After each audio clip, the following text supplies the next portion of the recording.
કેશોદ મુંબઈ વચ્ચે શરૂ થયેલી ઉડાન યોજનાની આખરે પાંખો કાપવામાં આવી છે।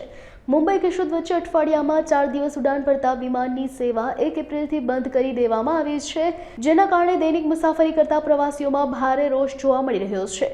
ત્યારે વિમાની સેવા પૂર્વવત કરવામાં આવે તેવી માંગ પ્રવાસીઓ દ્વારા કરવામાં આવી રહી છે। ચિરાગ ભોપાણા, પ્રતિનિધિ ઉપપ્રમુખ નગરપાલિકા કેશોદ। હાલમાં જે એરપોર્ટ ઓથોરિટી અને એલાયન્સ દ્વારા જે વીકમાં 3 બોમ્બેની ફ્લાઇટ બંધ કરી દેવામાં આવી છે, જેથી કેશોદ તથા 2 જિલ્લાના વેપારીઓ અને પ્રવાસીઓને પડતી હાલાકી 95% ટ્રાફિક હતો ફ્લાઇટમાં, છતાં પણ બંધ કરી દેવામાં આવી। જે એક વેપારી તરીકે એલાયન્સે પણ જોવું જોઈએ, 95% ટ્રાફિક મળતો હતો તો શા માટે બંધ કરી દીધી। અમે અમારા સંસદ સભ્ય શ્રી મનસુખભાઈ માંડવિયા અને ધારાસભ્યશ્રીને રજૂઆત કરી છે અને અમારી લાગણી અને માગણી છે કેશોદ અને કેશોદની આજુબાજુના વિસ્તારના લોકો તરફથી કે આ ફ્લાઇટ જલ્દીથી જલ્દી ચાલુ કરવામાં આવે। એપ્રિલ જૂનમાં સૌથી વધુ ટ્રાફિક મળે છે, સોમનાથ મંદિર છે, પ્રવાસન છે, સાસણ, તો વહેલી તકે આ ફ્લાઇટને ચાલુ કરવામાં આવે એવી અમારી માગણી છે। Pravinbhai Bhalara, airport authority committee member. કેશોદની અંદર જે બોમ્બેની ફ્લાઇટ ચાલુ હતી એ અત્યારે એમના કરાર પૂરા થયા ને કંઈક બંધ થઈ છે એવા મેસેજ છે, અમને જાણવા મળ્યું। તો કેશોદની અંદર આજુબાજુમાં દરિયા કિનારો રહ્યો, 4-5 તાલુકા લાગુ પડે, પ્લસ અહીં જુનાગઢ, ગિરનાર, સાસણ, સોમનાથ આ બધા પર્યટન સ્થળો હોય તો લોકોનો ઘસારો હોય અને આવતા સમયમાં અત્યારે વેકેશનનો માહોલ હોય તો તાત્કાલિક એરપોર્ટ પ્લેન ચાલુ થાય એવી અમારી માગણી છે।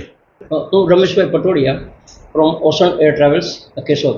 આ ફ્લાઇટ 3 વર્ષ પહેલાં શરૂ કરવામાં આવી હતી, જેમાં alliance array Bombay Keshod Bombay sector introduce કર્યું હતું અને એની 3200 રૂપિયા 30 સીટ અને ઉડાન સ્કીમ નીચે સસ્તી રહી ગઈ હતી। પછી જેમ ભરાતી જાય એમ ફ્લાઇટ મોંઘી થતી જાય, છેલ્લે ભાડું 13,000 સુધી પણ પેસેન્જર જવા તૈયાર હોઈ જાય, પણ 95% ઓક્યુપન્સી હોય છે, 70-72 પેસેન્જર રોજના હોય છે, જે આ લોકોએ 1 એપ્રિલથી સસ્પેન્ડ કરી દીધી। એટલે હવે બોમ્બે જવા માટે અત્યારે કોઈ વિકલ્પ નથી પેસેન્જરને, જે આપણું સરાઉન્ડિંગ પ્લેસ કેશોદ અત્યારે ફરતી બાજુથી પેસેન્જરનો રોડ હોય છે, જેમાં સોમનાથ છે, સાસણ છે, ચોરવાડ છે, માંગરોળ છે, જુનાગઢ છે, જેતપુર છે, ધોરાજી, ઇવન ધોરાજી પણ પેસેન્જર અહીંથી આપણે અપ્લાય કરે છે। તો હવે અત્યારે એક જ ફ્લાઇટ રહી જે અત્યારે અમદાવાદ, કેશોદ, દીવ, બોમ્બે ચાલે છે, એમાં જો ટ્રાન્સિટ ફ્લાઇટમાં 30 પેસેન્જર એડ કરવા દે, 30 પેસેન્જરનો તો આપણને લોડ અહીંથી મળી શકે એમ છે, પણ એના માટે ગવર્મેન્ટને રિક્વેસ્ટ DGCA પાસે એપ્રુવલ લેવું પડે।